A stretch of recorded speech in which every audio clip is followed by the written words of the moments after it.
అదానీ జగన్ లంచం వ్యవహారంలో అటు తెలుగుదేశం పార్టీ కానీ ఇటు జనసేన పార్టీ కానీ మాట్లాడేటువంటి పరిస్థితుల్లో లేవు. దాంతో ఇప్పుడు కాంగ్రెస్ పార్టీ అధ్యక్షురాలైన షర్మిలారెడ్డికి అవకాశం వచ్చింది ఈ అంశం గురించి మాట్లాడడానికి. ఆవిడ చాలా ఇంపార్టెంట్ పాయింట్స్ రైజ్ చేసింది ఈ కేసుకు సంబంధించి. ఫస్ట్ పాయింట్ ఏంటంటే, లంచం ఆరోపణలు వచ్చినాయి కాబట్టి ఈ విద్యుత్ కొనుగోలు ఒప్పందాన్ని తక్షణం రద్దు చేయాలి. రెండో డిమాండ్ ఏంటంటే, ఈ వ్యవహారంలో వైఎస్ జగన్మోహన్ రెడ్డి పాత్ర మీద సిబిఐతో కానీ లేకపోతే సిట్టింగ్ జడ్జితో కానీ విచారణ జరిపించాలి. షర్మిల ఇంకా ఏమన్నదంటే, జగన్మోహన్ రెడ్డి తన లంచం కోసం చేసుకున్న ఈ ఒప్పందం కారణంగా ఆంధ్రప్రదేశ్ రాష్ట్ర ప్రజల మీద 1,50,000 కోట్ల రూపాయల భారం పడుతుంది రాబోయే కొన్ని సంవత్సరాల్లో. ఎలాగంటే, జగన్మోహన్ రెడ్డి ఎవరితోనైతే ఒప్పందం చేసుకున్నాడో అదే సెకి అంతకుముందు గుజరాత్ ప్రభుత్వానికి యూనిట్ ₹99 సప్లై చేయడానికి ఒప్పందం కుదుర్చుకుంది. వేరాజ్ ఏపీకి మాత్రం ₹2.49 ఒప్పందం కుదుర్చుకుంది. అక్కడే 50 పైసలు తేడా వచ్చింది యూనిట్కి. 9,000 మెగావాట్లు కొనడానికి ఏపీ ప్రభుత్వం ఒప్పందం కుదుర్చుకుంది.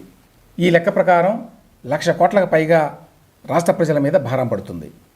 అదొకటైతే, రెండో పాయింట్ ఏంటంటే, ISTS ఛార్జీలు అని ఉంటాయి, inter state transmission service charges. Adani ఉత్పత్తి చేసేటువంటి ఈ సోలార్ విద్యుత్తు రాజస్థాన్ నుంచి తెచ్చుకోవాలి ఏపీ, అంటే ట్రాన్స్మిషన్ ఛార్జెస్ అవుతాయి. ఈ ట్రాన్స్మిషన్ ఛార్జెస్ యూనిట్ ధర ఎంత ఉందో దాదాపుగా అంత అవుతాయని చెప్తున్నారు. అంటే 2.5 యూనిట్ ధర అయితే ట్రాన్స్మిషన్ ఛార్జెస్, ఇతర సర్వీస్ ఛార్జెస్ అన్నీ కలిపి మరొక ₹2.50 అయ్యే అవకాశం ఉంది. కాబట్టి మొత్తం యూనిట్ ₹5 పడేటువంటి అవకాశం ఉంది. ఇది చాలా పెద్ద భారం ఏపీ ప్రజల మీద. అదొక 50,000 కోట్ల రూపాయలు పడవచ్చు. కాబట్టి మొత్తంగా చూస్తే 1,50,000 కోట్లు అని చెప్పి షర్మిల గారు అంటున్నారు. దీని మీద కొంత వివాదం అన్నమాట వాస్తవం. జగన్మోహన్ రెడ్డి ఏం చెప్తున్నాడంటే, ఈ ISTS ఛార్జెస్ అనేవి లేవు, వాటిని సెకి వేవ్ చేసింది అనేది వైఎస్ఆర్సీపీ వాదన. 2023లో సెకి వాళ్ళు ఒక నోట్ ఇచ్చారు. దాని ప్రకారం ఈ ISTS ఛార్జెస్ని వేవ్ చేస్తున్నట్టుగా అందులో ఉన్నది. అయితే జగన్మోహన్ రెడ్డి ప్రభుత్వం ఒప్పందం చేసుకున్నది ఎప్పుడు? 2021లో. మరి 2 సంవత్సరాల తర్వాత ఈ విధంగా వేవ్ చేస్తారు అని చెప్పి ముందే తెలుసు ఆయనకి అనేది ఒక పాయింట్. రెండవది, పయ్యవల కేశవ గారు ఈ అంశానికి సంబంధించి సెంట్రల్ ఎలక్ట్రిసిటీ రెగ్యులేటరీ కమిషన్కి చాలా లేఖలు రాశారు. ఇందులో చాలా అవకతవకలు ఉన్నాయి ఒప్పందంలో అని. ఆ తర్వాత దీని మీద సుప్రీంకోర్టు కూడా వెళ్ళారు. ఆయన రెడ్ పిటిషన్ దాఖలు చేశారు. ఆ రెడ్ పిటిషన్లో కేశవ గారు ఏమంటారంటే, ఈ ISTS ఛార్జెస్కి సంబంధించి మినిస్ట్రీ ఆఫ్ పవర్ ఒక పాలసీని తయారు చేసింది. ఆ పాలసీ ఫ్రేమ్వర్క్లోనే సెకి కూడా ఆపరేట్ చేయాలి. కాబట్టి సెకి వాళ్ళు ISTS ఛార్జెస్ని వేవ్ చేస్తున్నామని అంటే కుదరదు. ఎందుకంటే మినిస్ట్రీ ఆఫ్ పవర్ వాళ్ళ యొక్క ఫ్రేమ్వర్క్లో అది లేదు. కాబట్టి సెకి తీసుకున్నటువంటి నిర్ణయం చెల్లదు. అందువల్ల భవిష్యత్తులో ఖచ్చితంగా ఏపీ ప్రభుత్వం ఈ ISTS ఛార్జెస్ను కూడా కట్టాల్సి వస్తుంది. అది కనుక నిజమైతే షర్మిలారెడ్డి చెప్పినట్టుగా మరొక 50,000 కోట్ల భారం ఏపీ ప్రజల మీద పడుతుంది. దాంతోపాటు షర్మిల రైట్ చేసిన మరొక పాయింట్, ఎందుకోసం అని చెప్పి అంత హడావుడిగా ఆగమేఘాల మీద అర్ధరాత్రి పూట పనిచేసి మరీ ఈ ఒప్పందం కుదుర్చుకున్నది జగన్మోహన్ రెడ్డి ప్రభుత్వం అని. సెక్కి నుంచి ఆఫర్ వచ్చింది ఒకరోజు. వచ్చిన 24 గంటల్లోగా అధికారులందరూ కూర్చొని రాత్రింబావుల్లో పనిచేసి అర్ధరాత్రి పూట విద్యుత్ శాఖ మంత్రి బాలినేని శ్రీనివాసరెడ్డి కబురు పెట్టి క్యాబినెట్లో అప్రూవల్ తీసుకొని ఒప్పంద పత్రాలని రాసేసుకొని సంతకాలు కూడా పెట్టేశారు. అన్నీ కూడా 24 గంటల్లో జరిగినాయి. ఇందులో డబ్బులు చేతులు మారకపోతే ఎందుకు ఇంత హడావుడిగా జరుగుతుంది అనే దాని మీద కూడా విచారణ జరిపించాలి అని షర్మిల డిమాండ్ చేస్తోంది.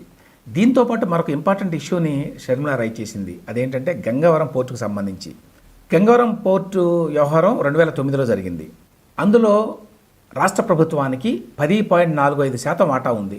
ఎందుకంటే రాష్ట్ర ప్రభుత్వం 2,800 ఎకరాలు ఇచ్చింది దీనికోసం. అప్పటి ఒప్పందం ఏంటంటే 30 సంవత్సరాల తర్వాత ఈ మొత్తం పోర్ట్ అంతా కూడా రాష్ట్ర ప్రభుత్వానికి చెందుతుంది. కానీ జగన్మోహన్ రెడ్డి ఏం చేశాడో తెలుసా? ఆయన అధికారంలోకి వచ్చిన తర్వాత 2021లో అదానికి అమ్మేశాడు. రాష్ట్ర ప్రభుత్వానికి 10.45% వాటా ఉన్నదని చెప్పి అనుకున్నాం కదా. ఈ 10.45% వాటాని 600 కోట్ల రూపాయలకి అత్యంత చౌకగా ఇచ్చేశాడు.